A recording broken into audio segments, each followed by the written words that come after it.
Welcome friends. तो मैं आपको बताने जा रहा हूँ आज वन वन फंक्शन के बारे में, जिसको हम इंजेक्शन इसको इंजेक्शन भी बोलते हैं।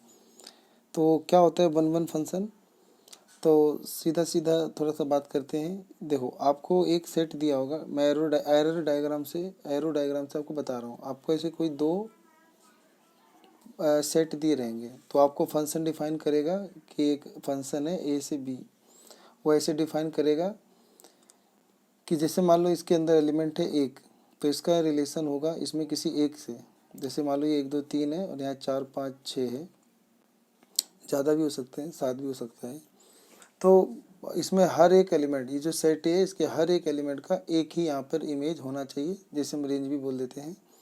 तो हर एक एलिमेंट का एक ही इमेज होना चाहिए और वो इमेज अलग होना चाहिए। जैसे एक का इमेज 4 हो गया, तो अब 2 का 4 नहीं होना चाहिए, या 3 का भी 4 नहीं होना चाहिए। 2 का अलग होना चाहिए, जैसे 2 का 6 चल जाएगा या 5 भी चल जाता, और 3 का 5 चल जाएगा या 7 चल जाएगा। सबका अलग अलग इमेज होना चाहिए। और पहली शर्त हो गई कि सबका मतलब हर एक का अलग अलग इमेज होना चाहिए और कोई भी खाली नहीं होना चाहिए, ठीक है। तो ऐसी फंक्शन को बोलते हैं वन वन फंक्शन। तो देखते हैं यहाँ पे एक फंक्शन है ए से B is said to be one one function. एक फंक्शन को जो सेट ए से बी है इसे वन वन फंक्शन कहते हैं और इंजेक्शन फंक्शन कहते हैं। तो इफ़ यदि डिफरेंट एलिमेंट ऑफ ए, यानी ए के जो अलग अलग एलिमेंट हों, have different image in B, इनके सेट बी में अलग अलग इमेज हों, यही बस शर्त है। फंक्शन है ए से बी, मतलब सेट ए से बी वन वन कहलाएगा। अगर ए और बी बराबर नहीं है, ए बी अगर अलग अलग हैं, तो उनके इमेज भी अलग अलग होने चाहिए, ठीक है। तो या फिर उनके अगर इमेज अगर मान लो ये है कि इमेज अगर बराबर है तो वो एलिमेंट बराबर होना चाहिए। तो ये वाला आपकी शर्त होती है, ठीक है। तो उम्मीद करता हूँ कि ये आपको समझ में आ गया होगा। एक बार और बता देता हूँ। इसमें ऐसा होता है कि जैसे एक सेट देगा और एक दूसरा सेट देगा, तो हमें इस पहले सेट के हर एक एलिमेंट को चेक करना होगा कि हर एक एलिमेंट का केवल सेट बी में एक ही इमेज होना चाहिए। अब वो सेट ए से सेट बी है, तो सेट ए से सेट ए भी हो सकता है, ठीक है।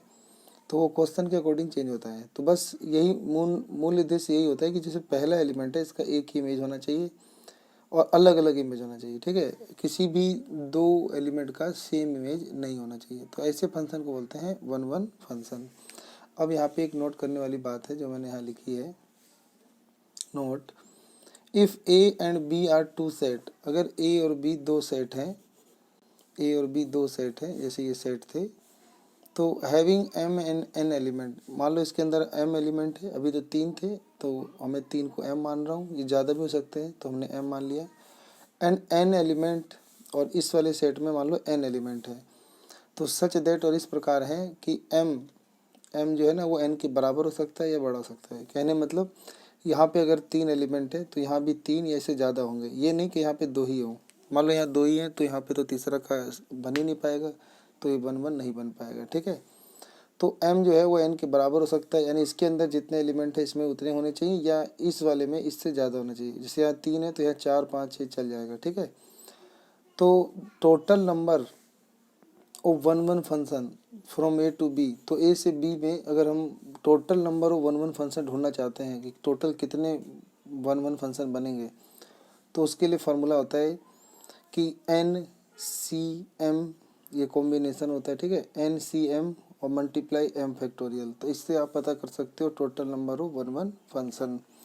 तो ये था हमारा वन वन फंक्शन, ठीक है। तो अगली वीडियो में मिलते हैं और देखेंगे मैनी वन फंक्शन क्या होते हैं, ठीक है।